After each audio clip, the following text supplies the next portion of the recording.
spring of 1889 nestled deep in the mist-covered hills of Vermont, surrounded by towering pines that swayed like sentinels in the wind, stood a large white building that many in the nearby town simply called the Pines. But its official name, painted in faded letters above its arched entrance, was Whispering Pines Orphanage. When it first opened its doors in 1873, the home was meant to be a sanctuary, built in the aftermath of the Civil War, a time when families were torn apart and children were often the most invisible casualties of national tragedy. War widows, plague victims, and widespread poverty had orphaned thousands.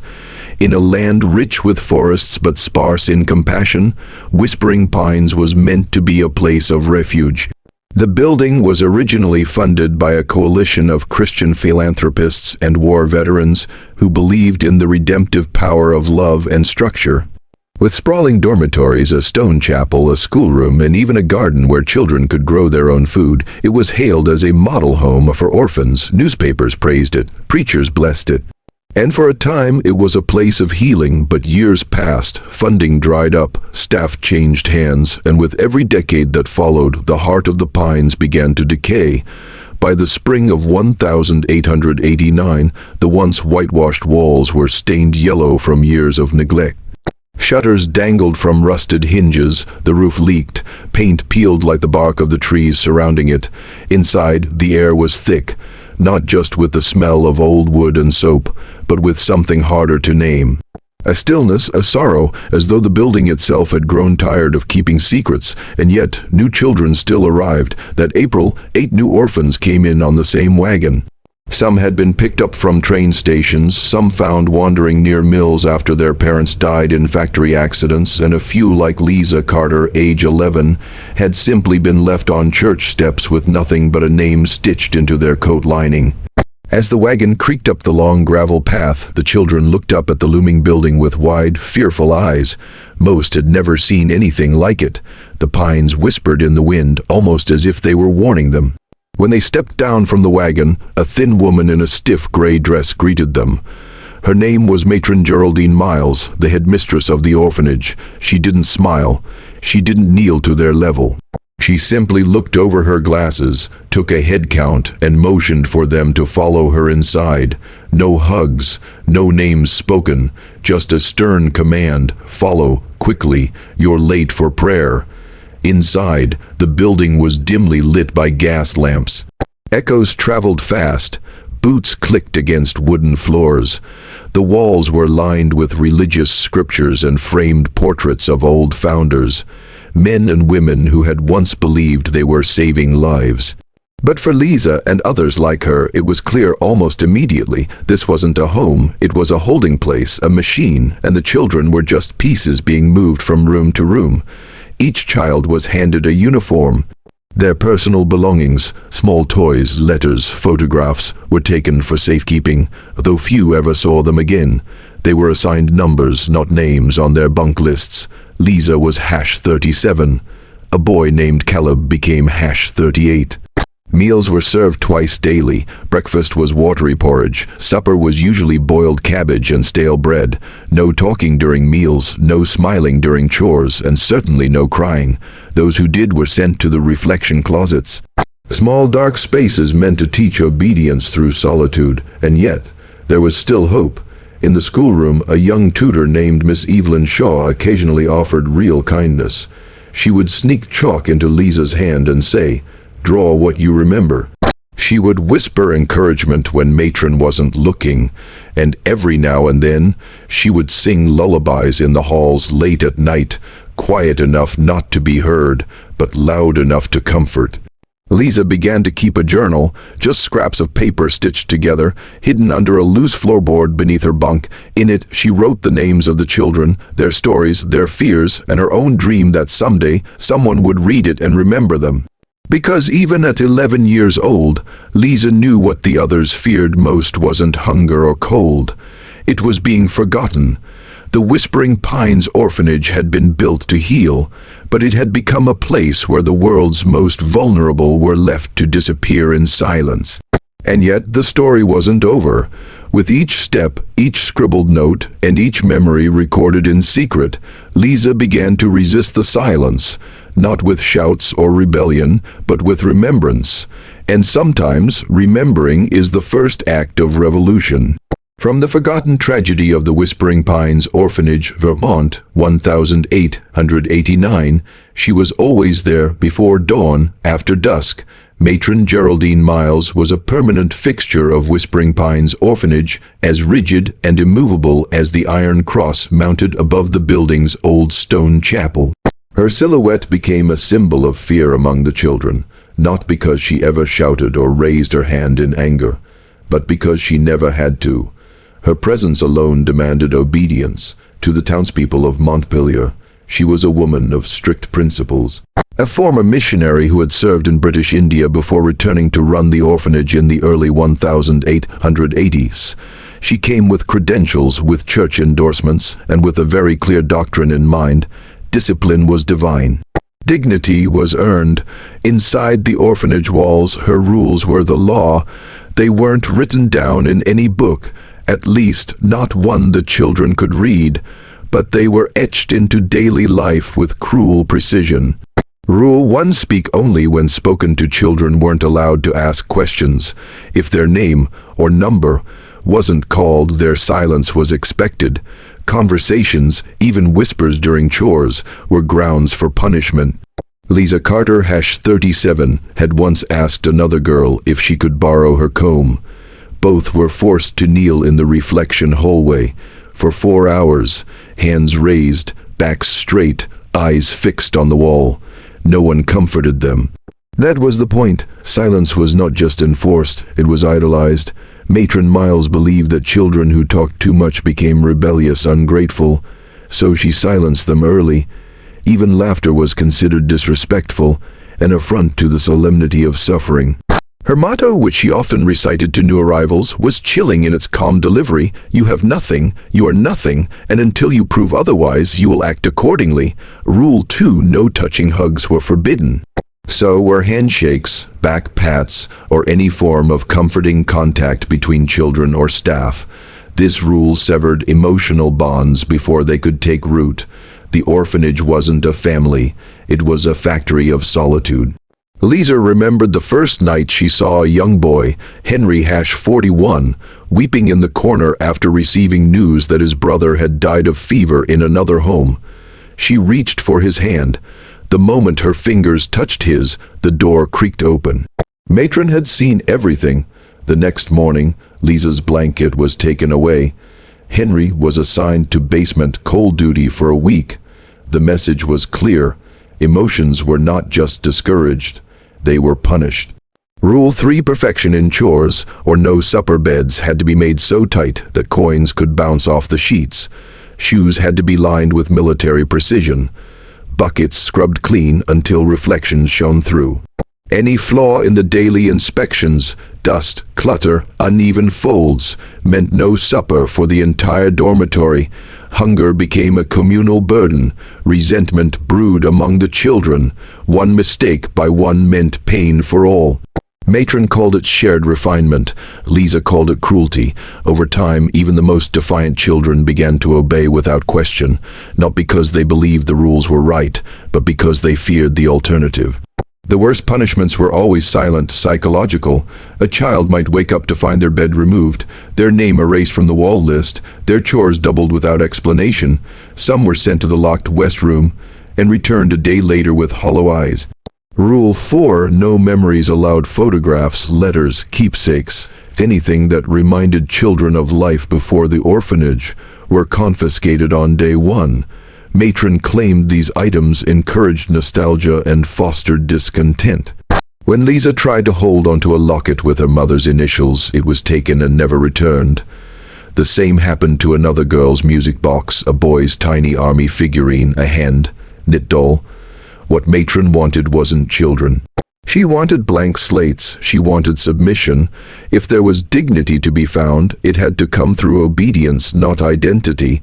Behind the discipline, the woman herself, and yet there was something haunting about Matron Miles.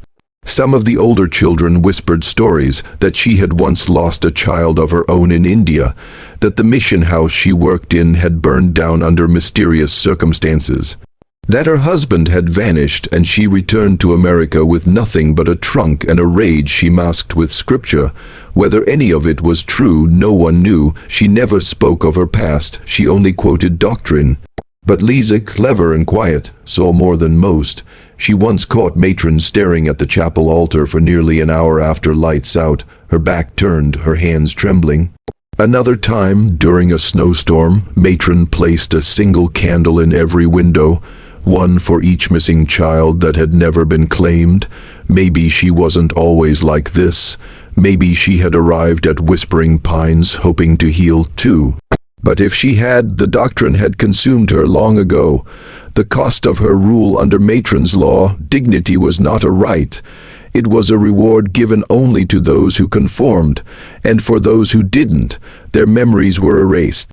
Their spirits broken, their names forgotten, but what Matron never realized, what she could never fully suppress, was the quiet resistance blooming inside children like Lisa. For even under the weight of discipline, some found the strength to remember who they were. And that in itself was the greatest rebellion.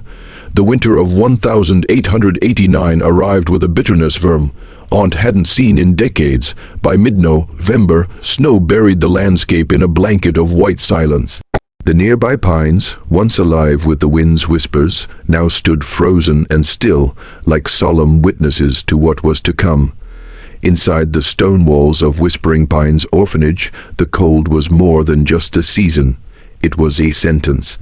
The building, already aged and crumbling at its corners, had never been properly insulated. The frost crept through cracks in the windows. Icicles formed along the ceiling beams in the attic dormitory. At night, children wrapped themselves in thin wool blankets, shivering on mattresses that had long since lost their warmth. There was no central heat, only a few wood, burning stoves scattered throughout the halls. The largest, a black iron beast nicknamed the Belly, stood in the basement boiler room, burning fiercely when fed. But wood was scarce, and Matron Geraldine Miles rationed every log like it was gold. The suffering within the children were not allowed to huddle. They were told it encouraged weakness.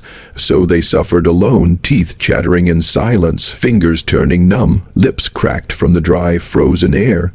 Lisa Carter, now one of the older orphans at age 13, had taken to tucking her feet into the folds of her pillowcase at night just to avoid frostbite.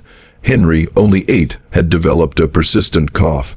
Several children's hands were covered in raw red welt, silent witnesses to a winter too cruel for any child to endure. Still, the chores continued. Water had to be drawn from the partially frozen well.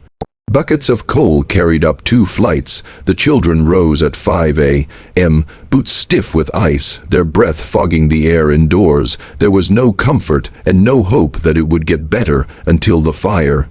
The night of the fire, it was the coldest night of December when everything changed.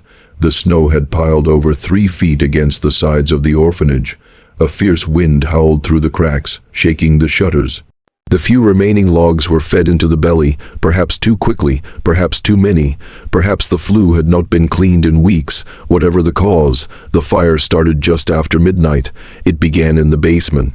First a soft glow, then a crackle, then a roar. Flames licked the floorboards above. Smoke climbed the narrow stairwells. The heat, ironically, came like salvation at first. But it was no warmth of mercy. It was destruction in disguise. Lisa was the first to smell it. She had always been a light sleeper. Her nose burned with the scent of soot. Then she heard the hiss and pop of something unnatural. Within seconds, the orphanage silence was replaced by chaos. Children screamed, feet pounded the stairs, doors slammed open. Matron Miles rang the chapel bell, her emergency signal. But it was too late for order. The fire had reached the main floor. Escape and desperation, smoke filled the east wing. Visibility dropped 2 inches. Coughing violently, Lisa grabbed Henry's hand and screamed for others to follow her voice. They ducked beneath the smoke, crawling along the baseboards, using instinct and memory to navigate the maze, like halls. Some windows were frozen shut. Others were nailed closed. Security measures Matron had enforced to prevent unsanctioned escapes. A few boys found iron bars could be broken loose with a coal shovel. Children began jumping into snowdrifts from the second story, their tiny bodies swallowed by the deep snow. The older ones helped the younger. Some ran back in. Lisa did twice. Matron Miles, rigid even in disaster, was last seen trying to gather the ledgers and documents from her office, refusing to leave the records behind. She never came out. The morning after, by dawn, the building was gone. The fire had consumed nearly everything. Wood, memories, rules. The snow around the ruins had melted into black mud, the ground littered with scorched toys, burnt books, the warped frame of a piano that hadn't been played in years. A few townsfolk arrived, summoned by the rising smoke. They wrapped the surviving children in blankets. Doctors treated the frostbitten and the burned. Lisa's hand was bandaged. Henry's cough had worsened, but he was alive.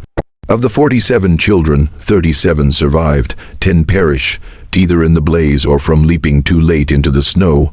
Among the dead was Matron Miles. Her body was found curled around the record books, her fingers still clutching the quill. What the fire meant, the fire ended Whispering Pines, but it also freed the children from its grip. In the aftermath, the survivors were sent to different homes across the state. Some to better orphanages, some adopted into families, others simply older and old enough to fend for themselves. The trauma lingered, but the fire had broken the cycle. The doctrine of submission and silence had died with the flames. Lisa eventually would write about it, quietly, carefully. She changed the names, but not the truth.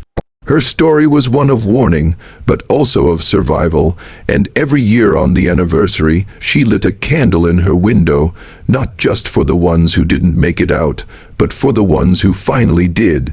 Time has a way of softening the edges of tragedy, of sweeping pain beneath the folds of progress, like dust beneath a thick rug. But pain never disappears. It lingers in the bones of places. It echoes in the hallways of memory. And sometimes it waits for someone, just one person to remember. At Whispering Pines Orphanage, the echoes were many, but the ears that heard them were few. After the fire of 1889, the remaining children were scattered across Vermont. Some adopted, some lost to time.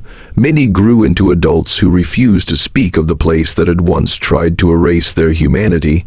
But there was one who couldn't forget. Her name was Lisa Carter, the girl who had dragged her younger brother Henry through smoke and snow. The girl who went back into the fire not once, but twice, pulling 2 more orphans to safety. The girl who had once whispered lullabies in the attic when the matron forbade comfort. She had heard the voices. And decades later, she still heard them. The weight of memory. Lisa had been placed in a home in Montpelier after the fire.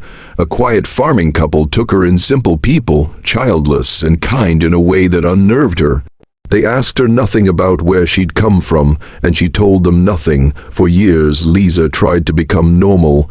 She attended church, learned to bake, helped with the cows. She even smiled when asked. But inside her was a burning archive, names, faces, last words, all stored carefully, fearfully, like glass jars in a shaking cupboard.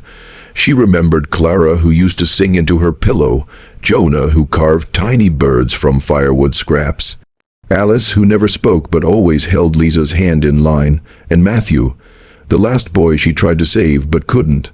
At night, when the world was quiet, Lisa heard their voices, not as ghosts, but as truths.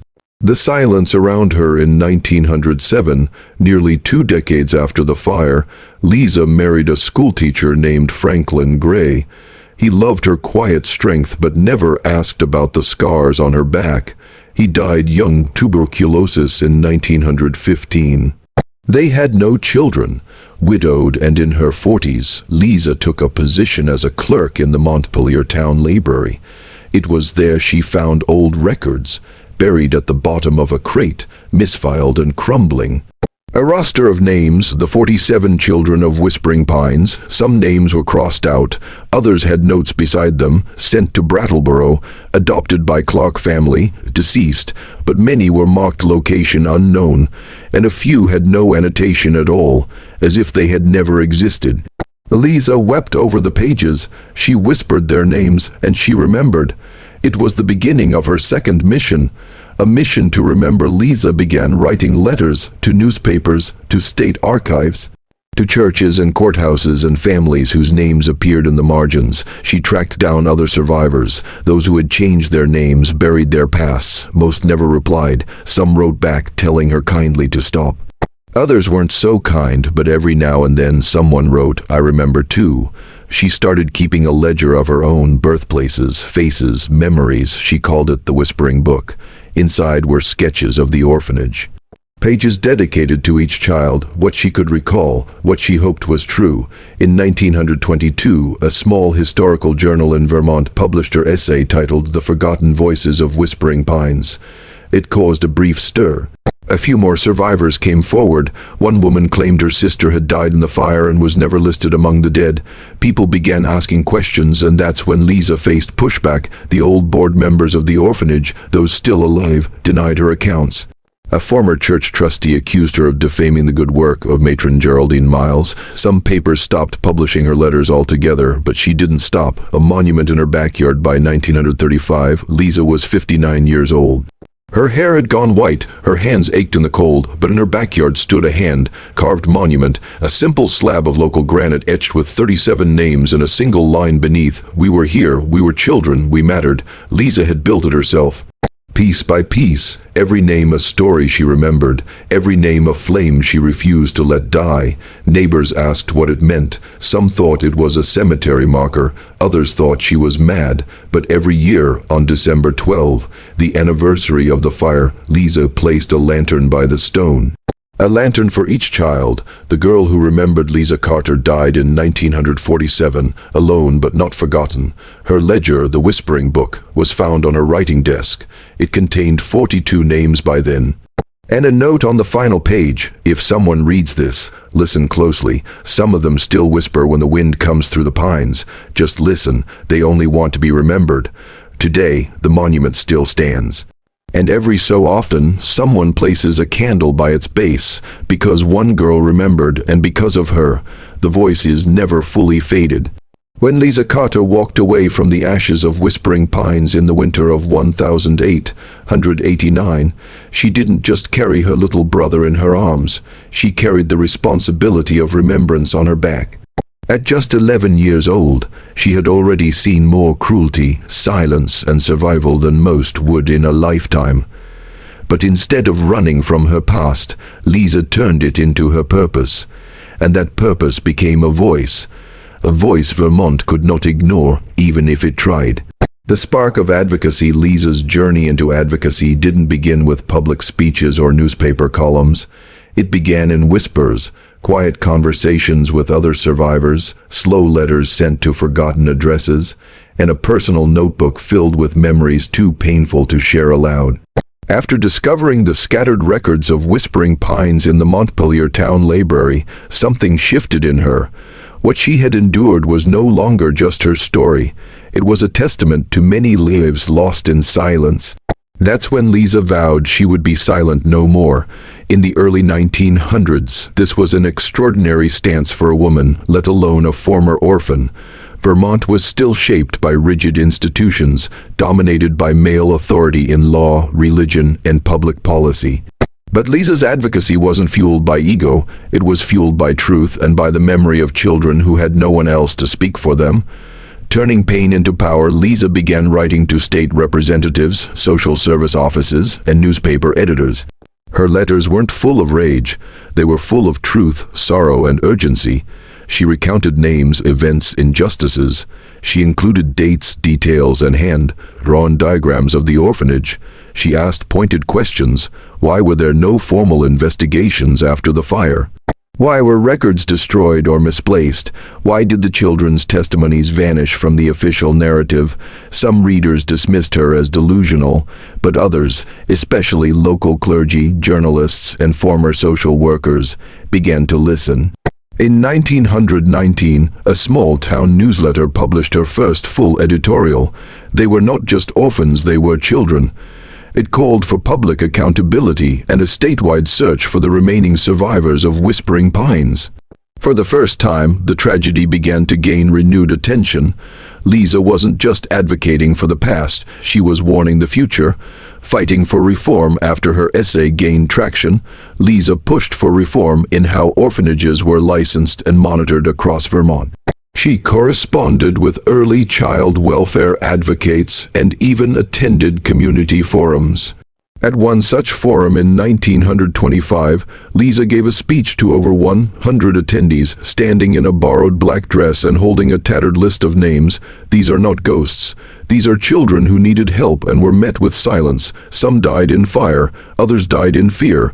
What they needed most, what they still need, is dignity, and that begins with truth."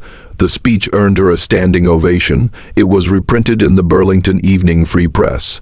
Her words sparked discussion in the Vermont State Assembly, which began exploring legislation to increase transparency in orphanage oversight. She wasn't a politician, she wasn't wealthy, but she had something stronger, moral clarity, and she used it. Mentoring the next generation, Lisa never remarried after Franklin's death.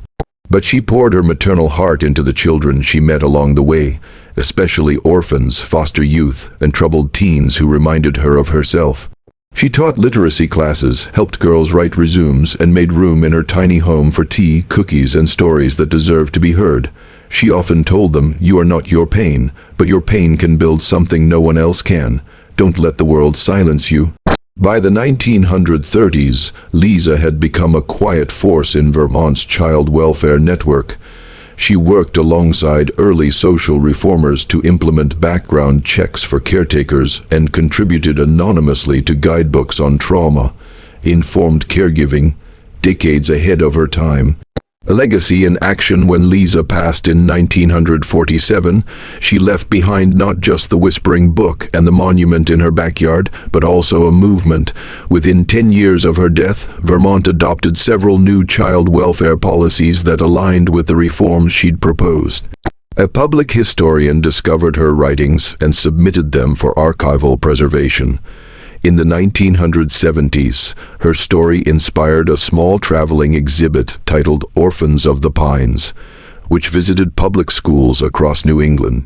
And in 1992, a former student of Lisa's, now a state senator, helped introduce legislation to create a Children's Memorial Day, a day to honor children who died due to institutional neglect and abuse. He cited Lisa's work directly. An unyielding voice, Lisa Carter never shouted. She never sought fame, but she spoke with unwavering conviction. Her voice, clear, persistent, and rooted in love, cut through the fog of time and injustice. And today, every child who finds protection in a better system, every orphan given dignity instead of discipline, every survivor who dares to speak, continues the work she began, because Lisa Carter didn't just remember the forgotten. She became the reason they were never forgotten again. They say the wind in Vermont carries stories if you're quiet enough to listen. Walk beneath the leaning trunks of the old pine forest just east of Montpelier, and the trees begin to speak. Not in words, but in memory. Some call it imagination, others call it superstition, but those who know the truth of whispering pines know better, because those woods once cradled not just trees but children, forgotten by the world, remembered only by time, and by us. The final chapter in the tragedy of the Whispering Pines orphanage is not one of horror, fire, or discipline. It is the responsibility of remembrance, a duty carried not just by one girl named Lisa, but now by generations of people who believe silence must never win. The forest that remembers the grounds where the orphanage once stood are now unmarked, overtaken by pine and moss, stitched with silence and shadows. Most who pass the place wouldn't give it a second glance. But occasionally, hikers find fragments, an old metal comb, a shoe buckle, a burned floorboard wedged in the soil. These aren't just relics of a forgotten building, they are evidence of lives that mattered. And the pines, they whisper not with ghosts, but with truth, because trauma doesn't vanish, it lingers, not to haunt, but to remind. It reminds us that the worst tragedies are often buried in bureaucracy and lost records. It reminds us that when children cry and no one listens, the consequences echo far beyond one generation. Lessons etched in ash and memory. What happened in that orphanage was not just a fire, it was a failure. A failure of compassion, a failure of oversight, a failure of every adult who believed silence was safer than truth. And yet, from those ashes came a legacy of resilience. Lisa Carter's voice paved the way for change. Survivors who once hid in shame began to speak. Journalists, historians, and social workers picked up their pens and began to ask, what else have we ignored? The Whispering Pines tragedy, long dismissed as an accident, forced the public to confront how easy it is to turn away from children in pain, how institutions built to protect can become cages if no one is watching, and that is what we must never forget. The danger of forgetting the greatest threat to justice is forgetting. For decades, the Whispering Pines orphanage was just a line item in a closed file cabinet. No one asked what happened to the children who survived. No one questioned the lack of investigation. No one mourned those who didn't make it out. It was easier that way, but history, left unspoken, repeats itself, and that is why remembrance is an act of protection, not just for the dead, but for the living. Every time we ignore a child's cry, every time we dismiss an institutional abuse case as isolated, we risk planting new seeds of tragedy. That's what the pines whisper about, not ghosts, but warnings, memorials that matter. In 2005, a small stone memorial was placed in the forest where Whispering Pines once stood. It reads, "To the children who are not heard, we hear you now. It's not grand, it's not famous, but it is real, and people come, survivors, descendants, social workers, activists. They bring toys, flowers, handwritten notes. Some sit in silence, others weep, many walk away changed. A high school class from Bar once held a memorial reading there. Each student read the name of a child Lisa had recorded in her journal. One by one, they spoke. Elijah, age 6, Margaret, age 4, Thomas, age 9, Grace, age 7, David, age 10, Lisa, age 11, but she lived. There were tears, there was silence, and then, just as the final name was read, a breeze moved through the pine branches, soft and steady. They say the trees bowed slightly that day. What we owe them, we owe the children of Whispering Pines more than memory. We owe them a better world, where orphan doesn't mean voiceless, where institutions are held accountable, where pain is met with compassion, not correction. And we owe ourselves the courage to face our history without flinching. Lisa didn't spend her life seeking revenge. She spent it seeking justice. She built her legacy not out of bitterness, but out of truth and hope. And now the torch has passed to us. So if you find yourself walking the quiet trails of Vermont someday, listen carefully, not for horror stories or haunted whispers. Listen for the call of duty. Listen for the children who once waited in silence. And if the wind rustles the pines around you, don't be afraid. Just promise them one thing: we remember, we hear you, we will not forget again. Because the pines still whisper, and now, so do we.